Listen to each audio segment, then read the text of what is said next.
Eu sou de Minas Gerais e a pior fase da minha vida começa quando eu tinha 11 anos de idade. Meu pai foi embora quando eu tinha 10 meses de vida, assim diz minha mãe. E ele foi ficar com outra mulher, ele criou uma outra família. E depois que ele saiu de casa, que ele foi embora de casa, que ele deixou minha mãe e eu, ele não voltava mais pra me visitar, nem pra me buscar, muito menos ligava pra saber como é que eu tava.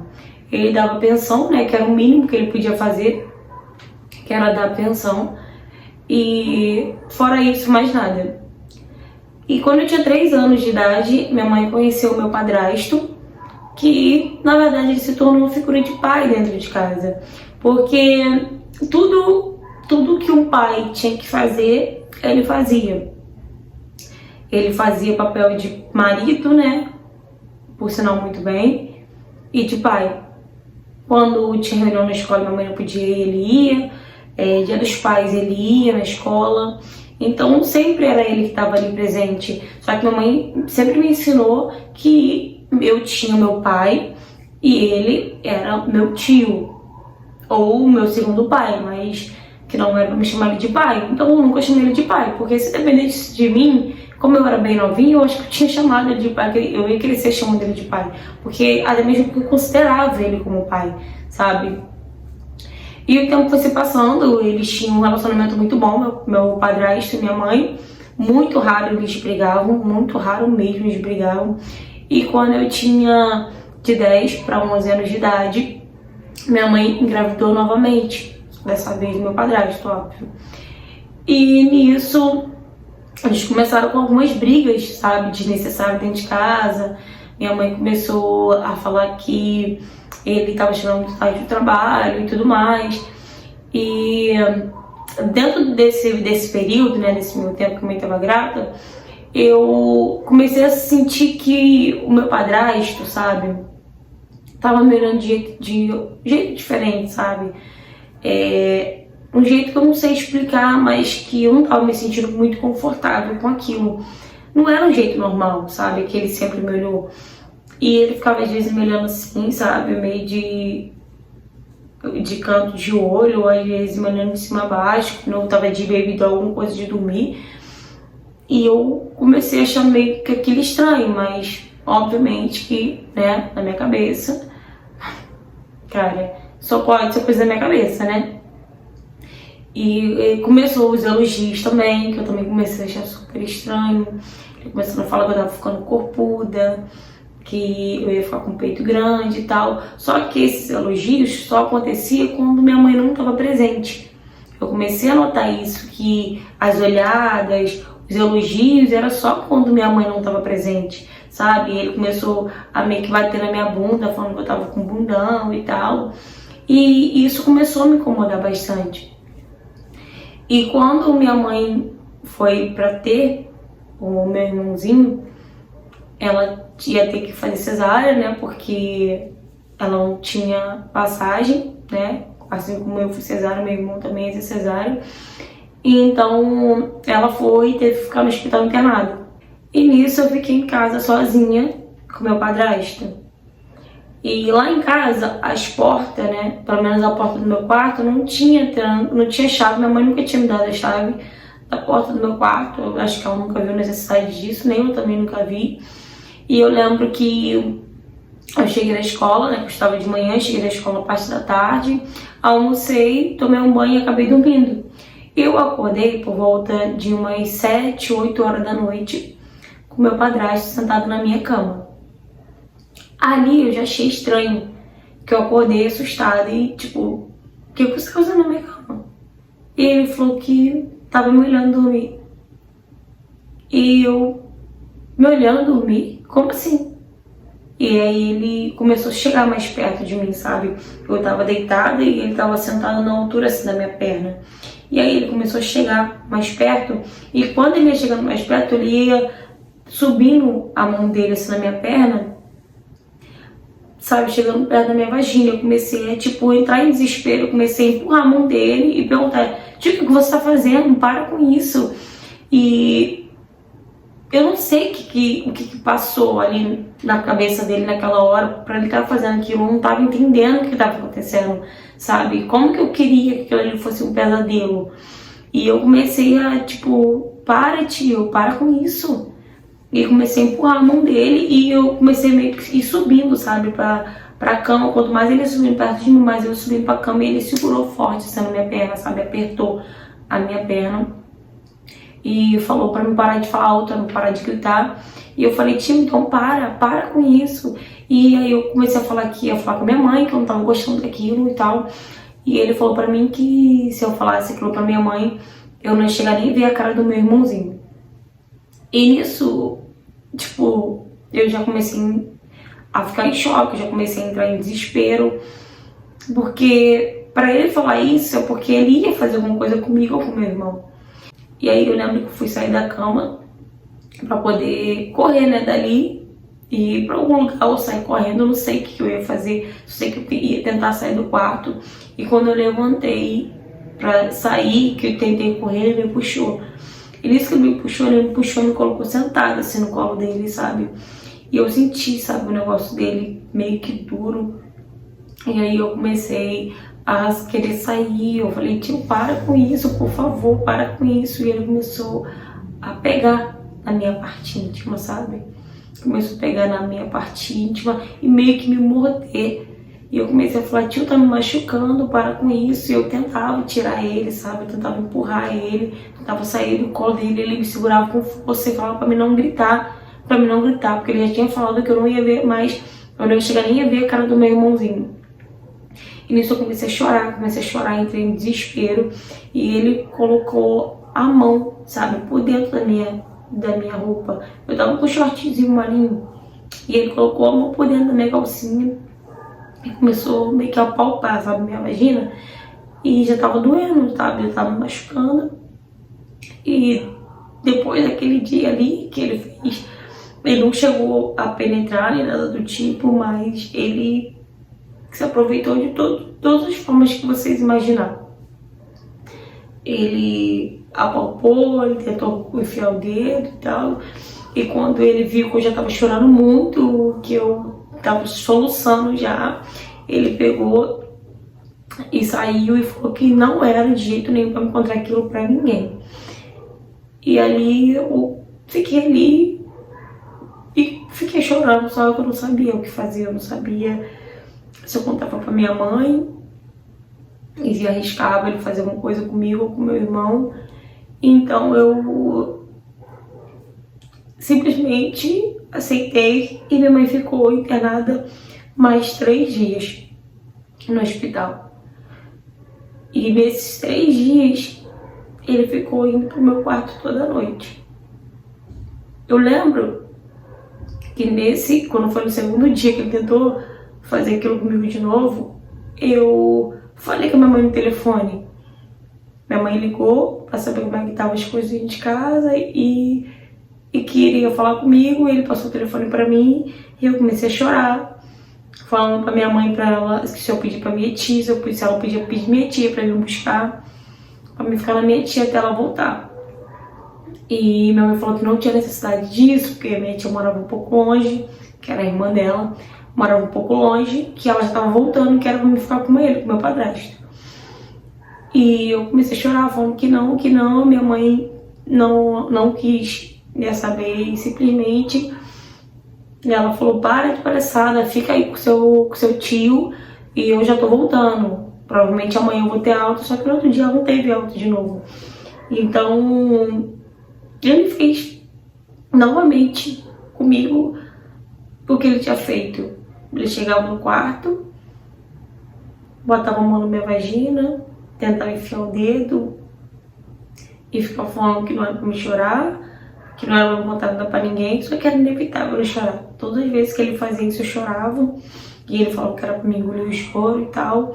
E eu lembro que uma vez eu perguntei pra ele que por que ele tava fazendo aquilo. Eu falei, por que você tá fazendo isso, tio? Por que você tá fazendo isso? Você tá me machucando? E ele falou que era porque ele me amava muito e ele tava me preparando pra ser uma mulher de verdade. Ele tava me preparando pra ser uma boa mulher. tipo, eu sabia que aquilo não era certo, sabe? E nisso a minha mãe voltou pra casa, minha mãe teve alta, voltou pra casa. Graças a Deus. Eu imaginei que ele fosse parar com aquilo, né? Quando a mãe voltasse pra casa. Só que não. Ele saía de madrugada e ia no meu quarto. E eu ficava me perguntando, como que minha mãe não vê isso? Como que a mãe não vê ele saindo da cama? E ele fazia isso quase toda noite. Não era todas as noites, mas ele fazia quase toda noite isso. E eu comecei a mudar o meu comportamento dentro de casa. Eu já tava quieta na minha, sabe? Eu estava muito na minha, dentro do quarto. Eu muito mal queria ficar ali, sabe, no quarto com a minha mãe e com o meu irmãozinho, porque eu não tinha coragem de olhar pra cara da minha mãe. Porque quando eu olhava pra cara da minha mãe, a minha vontade era contar tudo que ele tinha feito. Só que ao mesmo tempo eu tinha medo. Eu tinha medo dele fazer alguma coisa comigo ou com o meu irmãozinho. E então eu tentava ficar longe da minha mãe. Porque eu chegava perto da minha mãe e me sentia culpada por não falar, sabe, o que o marido dela, né, fazia comigo. Então eu comecei a mudar muito meu comportamento. Eu comecei a ficar com muita raiva, sabe, dentro de mim, porque eu não podia falar o que estava se passando. Eu sentia dor sozinha. Eu não podia, sabe, descontar raiva em alguma coisa. Então eu comecei a descontar raiva na escola. Eu comecei a ficar muito agressiva na escola. Eu comecei a brigar por tudo na escola, por tudo eu brigava. Dentro de casa eu comecei a ficar respondona, rebelde. Eu nunca fui assim, sabe? Eu nunca fui assim. E minha mãe achava que era por conta da adolescência, né? Que tava chegando a minha fase de pré-adolescente e tal. Só que não era, gente. Era porque eu queria que minha mãe, de alguma forma, ela enxergasse o que estava acontecendo. Porque meu irmão, quando nem chorava direito, ela acordava, entendeu? E como que ela não acordava? E vi que quase toda noite meu padrasto saía da cama e demorava para voltar. Entende? Como que ela nunca reparou isso? E aquilo ali foi me dando mais raiva, foi criando um sentimento de raiva, de ódio dentro de mim. E eu comecei a ficar uma criança totalmente rebelde, revoltada, sabe? E nisso eu lembro que minha mãe conversou com a minha tia, a irmã dela, e pediu pra minha tia me levar pra passar uns dias com ela, porque ela não tava me aguentando e ela tinha meu irmãozinho pra cuidar. E eu lembro que ele fez um auê com a minha mãe. Eu lembro que ele fez um auê com a minha mãe quando minha mãe falou que eu ia pra cá passar uns dias na casa da minha tia. E eu falava pra minha mãe, deixa eu ir, eu quero ir, eu não quero ficar perto de vocês. E tipo, minha mãe chegou a achar que era por conta do meu irmãozinho, sabe? E eu peguei e fui. Minha tia foi me buscar e eu fui, graças a Deus, eu fui pra casa da minha tia. Quando eu fui pra casa da minha tia, passou alguns dias, né? E minha tia viu que meu comportamento não era nada daquilo que a mãe tava falando, sabe? E aí ela foi levar minha mãe e falou que lá eu tava me comportando normal, que eu era uma garota educada, meiga, sabe? Ela não tinha problema comigo, o único problema é que eu não queria sair do quarto.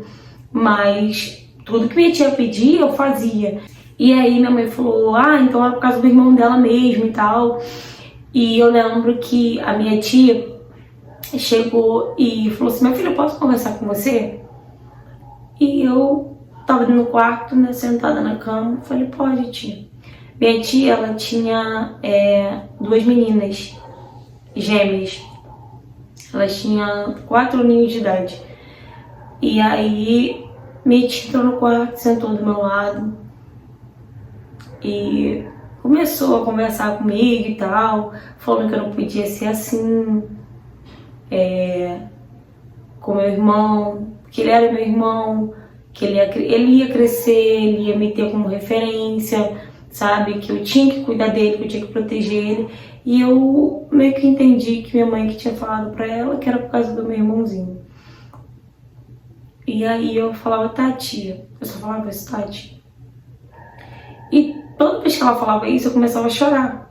Toda vez que ela vinha falar isso pra mim, e aí, tá precisando do teu irmão? Eu falava que tava, mas aí eu começava a chorar.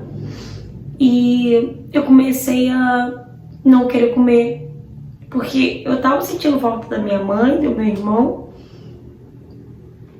mas eu não queria voltar pra casa, porque eu não queria mais passar por aquilo que eu passei antes. E eu lembro que eu comecei a não querer comer. Eu não comia mais, eu comecei a jogar comida fora. Toda vez escondida da minha tia, eu jogava comida fora. E eu fui perdendo peso, minha tia começou a estranhar. Sabe, fui perdendo peso, eu tava tendo pesadelo quase toda noite. Minha tia no quarto, porque eu acordava chorando, porque eu escutava a voz dele. Eu sonhava com ele, eu escutava a voz dele como se ele estivesse entrando no quarto. E aí eu comecei a entrar em pânico, sabe? Eu comecei a entrar em pânico e minha tia começou a estranhar aquele meu comportamento. Eu começava a chorar do nada, eu não queria ver ninguém, eu não queria falar com ninguém. E aí novamente minha tia veio conversar comigo e perguntou se ela podia me levar no médico pra ver por que eu tava perdendo peso e tudo mais. Só que a minha tia já tava querendo me levar no psicólogo. E ela falou que ia me levar no médico pra saber porque eu tava perdendo peso, que eu tinha que ir no médico, só ia ficar muito doente. E eu fui. Eu fui pro médico com a minha tia. E eu fui pro psicólogo com a minha tia. E chegou lá, minha tia não entrou porque a psicóloga pediu pra mim entrar sozinha. E eu entrei. E aí a psicóloga começou a conversar comigo, sabe? Começou a conversar comigo e eu tava ali no automático. Tudo que ela me perguntava eu respondia. Até que teve uma hora que ela me perguntou como é que é o seu relacionamento com seu padrasto. E quando ela perguntou isso, eu desabei. Eu comecei a tremer. E eu comecei a, meio que com falta de ar e tava na cara, né? O que tinha acontecido. E eu contei. Depois ela me acalmou, ela conseguiu me acalmar. E aí ela veio conversando comigo, me deu água, sentou do meu lado, me abraçou e começou a conversar comigo ali. Eu chorava e falava que queria ir embora e ela me acalmou. E a gente começou a conversar e ela falou, você tem que contar isso pra sua tia tá tentando te ajudar, eu posso chamá-la aqui? E eu falei que eu não queria contar, não queria porque ele ia matar eu ia matar meu irmãozinho e a gente não podia contar. E ela falou, não, calma, a gente vai te ajudar.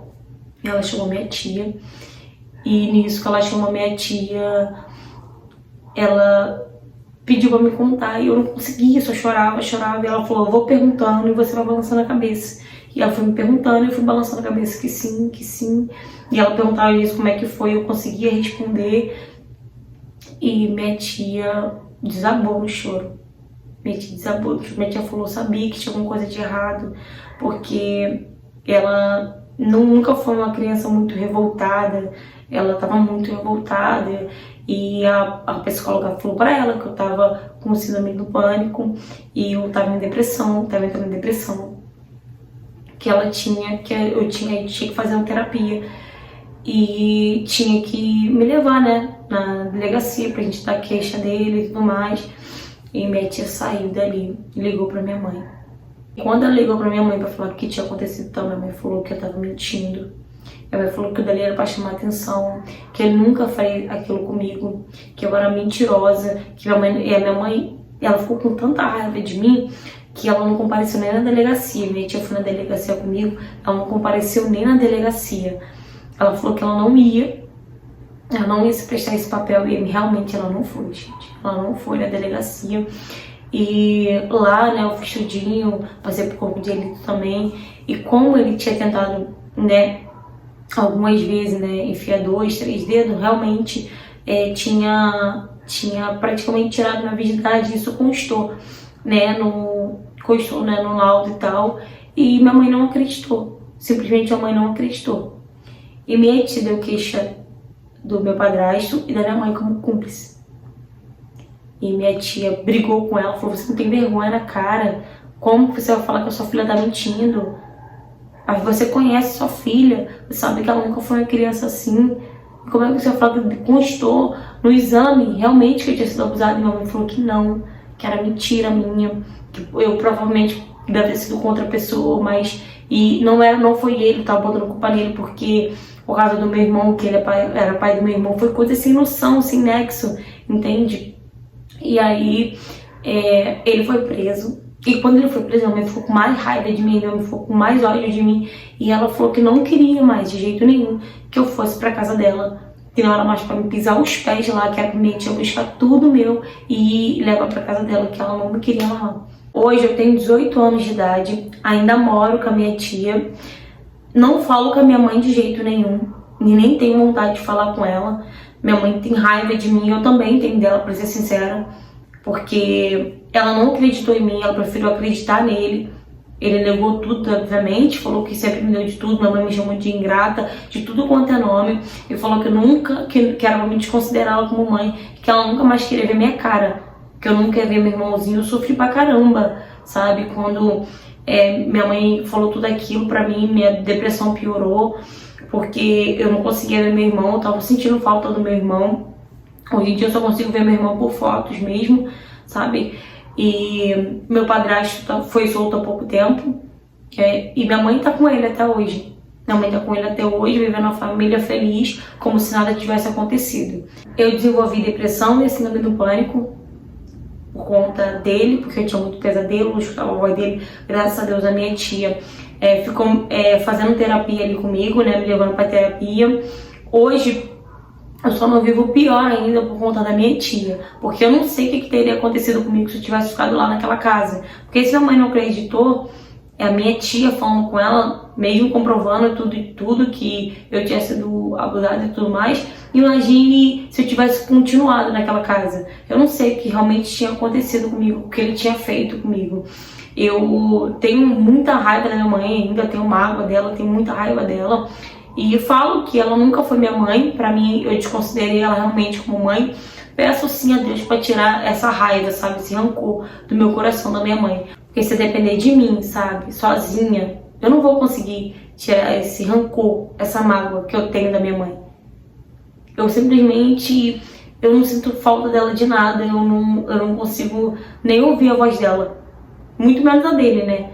Graças a Deus, Deus colocou um anjo na minha vida, que é minha tia.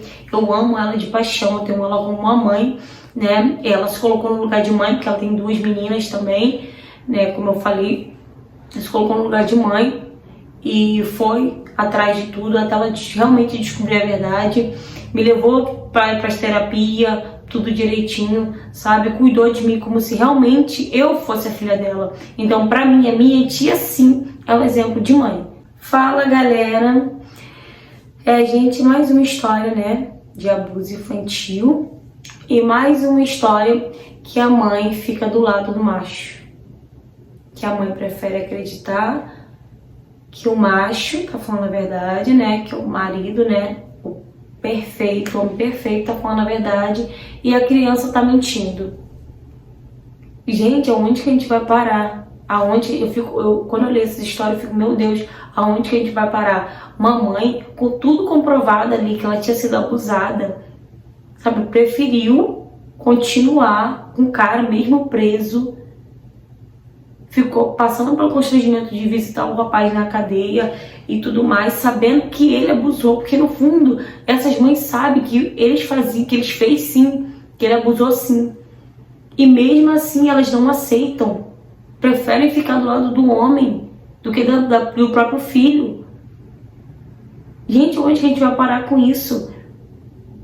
Ela mesma vai ter percebido quando o comportamento da filha dela mudou, sabe? Quando o comportamento da menina mudou, quando ela voltou da maternidade, ela estava totalmente diferente. Ela estava tirando nota baixa na escola, porque estava brigando na escola direto, sendo chamada a mãe mesmo sendo chamada na escola direto, porque ela estava brigando muito, coisa que a criança nunca fez. Então a criança veio dando sinais, sabe? E simplesmente a mãe dela fechou os olhos para isso.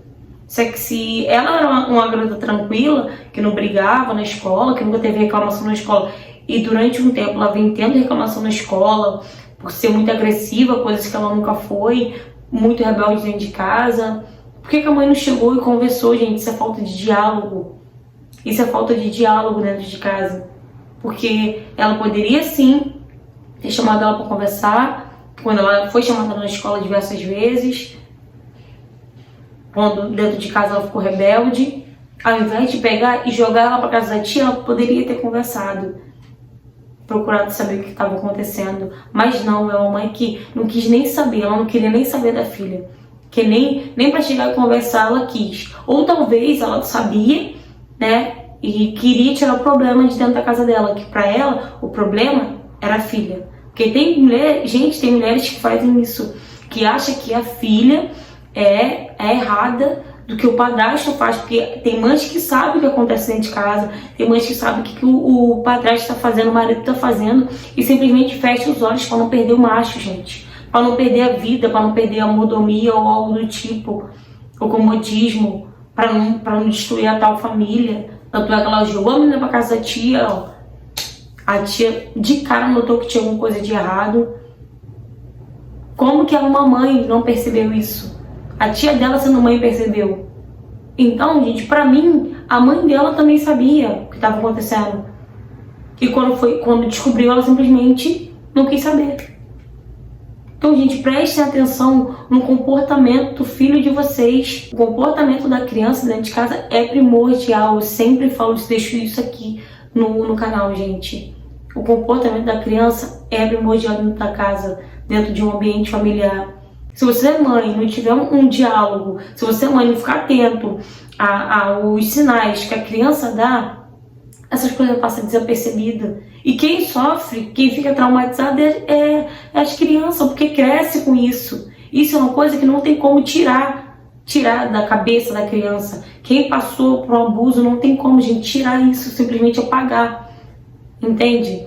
Então, gente, mais uma vez, eu deixo essa história aqui de alerta para vocês pais, para você mãe, principalmente, para vocês tomarem cuidado com os filhos de vocês, para vocês ficarem atentos ao comportamento do filho de vocês.